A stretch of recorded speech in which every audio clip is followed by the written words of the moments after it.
Here tonight, getting set for the Commanders and Eagles. Touchdown, Philadelphia. Aired out, intercepted. What a first half by the Commanders. But this is the first time they are trailing now in the second half this season. Caught Smith, touchdown. This one a shot. Ball comes out. Commanders trying to close this out, and one first down will do just that. Now a flag, wow. And that's going to, in essence, end the game. Loss number one for the Philadelphia Eagles. Good morning. What's going on, everybody? Welcome into First Take on a Tuesday. I'm Molly Karam, joined by Keyshawn Johnson. Top of the morning to you, sir. What's up, my brother? You're supposed to say hello. You're just smiling, checking yourself out to all the fans. You didn't realize I was talking to you. I was about to say more, and I was letting you finish, and then I'm looking at him because I know what he's getting ready to say. What? He's getting ready to say something slick. Yeah, how about Look at you with this shirt. What is this? Did your vacation vibes today? No, What's happening? I'm just diversifying my wardrobe, just showing what I do. Showing what I do. Okay. Where your tie at, man? Not today. Not today. I could wear a tie with this shirt, but I choose not to. You know. Yeah, I don't think you need a tie. I got a few of these now. You getting ready to go? Change it up. You know, looks like you getting ready to go down the Caribbean. You know what? All you got to do is say, blazer? "My brother, you look good." That's all you have to say, Keyshawn. You know, that's all you have to say. But it's all right. I know I ain't getting that from her, so all right. It's all right. Let's go, y'all. Should we do this? Let's do this. Okay. Let's do this. All right. The Eagles' undefeated season ended Monday night with a 32-31 loss to the Commanders. Washington was 11-point underdog going into this one. The Commanders held the ball for 40 minutes, 24 seconds of the game to the Eagles' 19 minutes, 36 seconds. It was the Eagles' worst time of possession since 2015. Here's A.J. Brown on that loss. I know guys got long faces, but me personally, of course I want to win, but now all this 17-0 over with. Like, you know, now we're going to wake up and how you going to respond? Okay.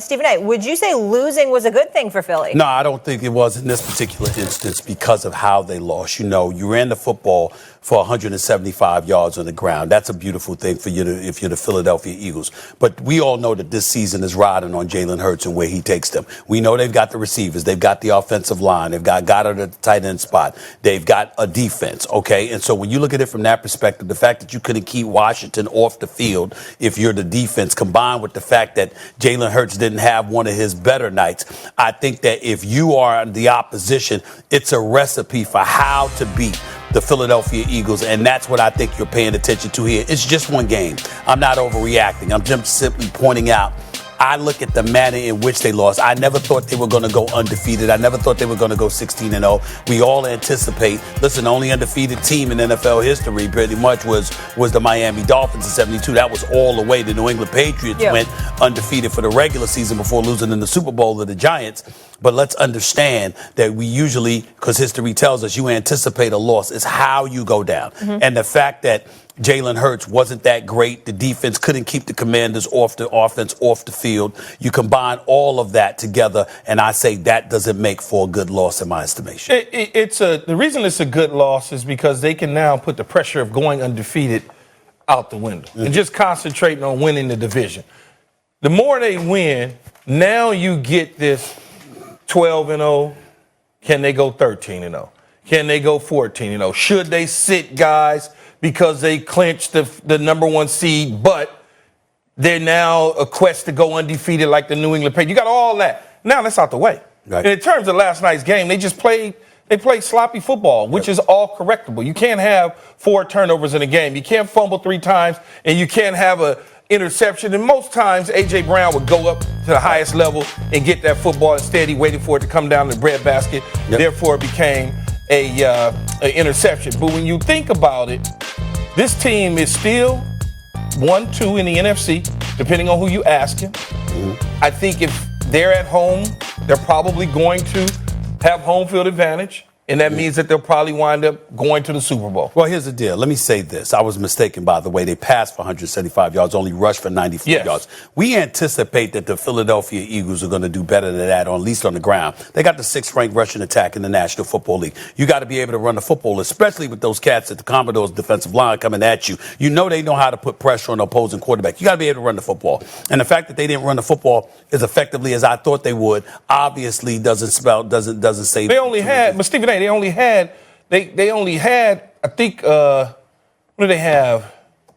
Less than something like 30 of 40-something plays. Again, that's not, but you don't get the opportunity. Yeah. But that's because, well, you did have the 19 minutes opportunity. time You were denied it because you couldn't move the chains. Couldn't get first downs. Couldn't stay on the field. Offensively, Well, you couldn't do it. time of possession, Washington kept the ball away from them. Yeah, but what I'm saying is this. Once you score, the bottom line is the Philadelphia Eagles get the ball back. If your offense was more effective, they wouldn't have had 40 minutes of possession of time. They wouldn't have had that working for them. The fact of the matter is you couldn't move the ball with the regularity that we were accustomed to seeing the Philadelphia Eagles move the football this season. Last night was not their best offensive game. You know that. No. And so that's all I'm saying. You know, you got to be better. That offense that showed up last night ain't winning a playoff game. I don't think that's going to happen. I think they'll be a lot better. But you got to remember, though, Stephen A., 3 turnovers, not including interceptions. I'm talking about the fumble. Okay. Right? You got the ball in the breadbasket, the face mask on the tight end. Right. I mean, all of those sort of things aren't going to repeat itself. You learn from those mistakes. Okay. And that's what Jalen Hurts was saying in his press conference about the opportunity now to correct some of those mistakes. But you know how you are. You always say stuff like that, Keyshawn. You always like, come on, that doesn't mean it's going to happen again. Well, it doesn't mean it doesn't. It doesn't mean it won't.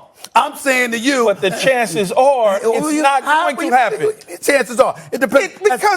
As competition elevates, it might happen. If you can do this against the Commodores, what you going to do? Come out, Commodores. I keep saying Commodores. Hello? Is it me you're looking for? So you think the next team that they play, which I think is the Indianapolis Colts, they're going to grab the face mask and the dude going to fumble? No. But what I'm saying to you none. is that even though the Washington Commanders, I'll never get used to that corny whack name, but nevertheless, that's why I said Commodores. Lionel Richie, the Commodores. I keep confusing it. The point that I'm trying to make to you is this. When you look at the Commanders, they are not one of the better teams. They've been playing better as of late, but they're not one of the better teams, especially with Taylor Heineke as your quarterback. Yeah, he gives them some energy or whatever. Taylor Heineke, he's been playing well. Is better than Carson Wentz anyway. Well, is that saying much? Is that saying much? No, it's not. As far as I'm concerned, when Carson Wentz come back, he needs to come off the bench. But one thing he don't need to start before Taylor Heineke. But one thing you got to understand, though, Stephen A., is the defensive side of the ball for Washington is a solid unit. Yes, they are. Absolutely. They're not chopped liver. They're not at all. Unit. I'm not even trying to imply otherwise. So you're going to have a defense like that up against a division foe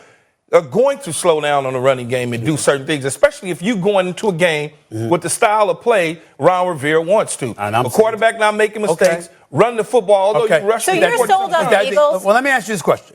Go ahead, Molly. I'm sorry. You're sold on the Eagles? As far as like their Super Bowl contender? Oh, absolutely. 100%. Who have they beaten that impresses you? That doesn't matter, Molly. Minnesota. How can you say it doesn't matter when you're saying Washington's a great defensive unit and they lost? I can go through many schedules of Super Bowl champions. Okay. And look at the teams that they played leading up to the Super Bowl. I can go through many of them and say the same thing. It's about who you beat that's in front of you. Right. It's not about the opponent. Oh, they're not very. If they had to play the Detroit Lions 17 games in a row and they went 17-0 beating the Detroit Lions, that's enough and they got to the Super Bowl, it's enough because they got to beat somebody to get. Once you're in the tournament, you got to beat somebody. I feel you, but see, that's being slick too. How am I being slick? To use your Detroit analogy, if you played the Detroit Lions 17 times, that don't mean that's who you gonna play come postseason. Exactly. Let me finish. So what I'm saying to you is that if you see a bunch of teams, this is how hypothetical, based on just addressing your hypothetical. If you're seeing abundance of teams that are better than the Detroit Lions. In the postseason. But all you played against was the Detroit Lions in the regular season. It does matter. It does not matter. But I will say this. Here's what I'm going to say. They beat Minnesota and Dallas. Here's what I'm going to say. They did beat Minnesota and Dallas this year. They beat them in Philly. Yeah, but Minnesota and but you're calling those the two quality wins on the schedule. But here's why it doesn't matter. Is because as long as you're doing everything right, that's all that matters. Your opponent, that's on them to do it wrong. Yeah, but you know this better than me. Sometimes the quality of the opponent dictates how right you are. Because if you play, if you're playing against, I'm not saying anybody in the NFL is a scrub. But if you're playing against scrubs, you're going to perform, the expectation is you'll perform better than you would against an elite team. So what happened to Kansas City when they went to Indy? Okay, I understand. That happened. Indy beat them. Okay. And nobody at this desk thinks Indy's going to the dang on Super Bowl. That's right. Nobody. I understand that. But we think Kansas City might. That's right. And as long as Kansas City's doing what they're supposed to, that's all that matters. So in other words, the quality competition don't matter, is that what you're saying? It doesn't. You're saying this was just a blip, and it actually works to their advantage that they got this because you get rid of that. You get rid of that undefeated stuff. They had more turnovers last night than they've had all season. You got enough time on television. You got to understand something. This is one of the brothers that's taught me football. You know how many times I heard this brother over the years sit up there and say, "Yo, man, you're supposed to handle it against that team." Yes, I heard him say that. And now, but Stephen A. we hear it. But Stephen A. Every now and